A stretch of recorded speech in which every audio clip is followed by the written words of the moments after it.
Hi friends, ఈరోజు cabbage pakodi చేస్తున్నాను. ఎలా చేయాలో చూపిస్తున్నాను. ఫస్ట్ క్యాబేజ్ సన్నగా కట్ చేసుకొని అందులో అల్లం వెల్లుల్లి పేస్ట్, కారం, పసుపు, ఉప్పు, కార్న్‌ఫ్లోర్ ఒక 3-4 స్పూన్స్ అంటే క్యాబేజ్ని బట్టి వేసుకోవాలి. ఉంటే మైదా కూడా వేసుకోవచ్చు, క్రిస్పీగా వస్తుంది. లైట్గా వాటర్ స్ప్రింకిల్ చేసుకొని ఇలా కలుపుకొని ఆయిల్ హీట్ అయిన తర్వాత వేసుకోవడమే.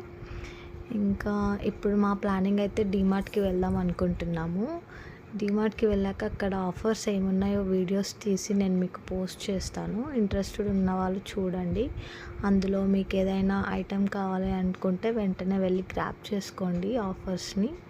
ఇలా అన్నీ వేసుకున్న తర్వాత దీన్ని సాస్లో కూడా తినొచ్చు, ఉట్టిగా కూడా తినేసేయచ్చు. టేస్ట్ అయితే బాగానే వచ్చిందండి. Bye bye.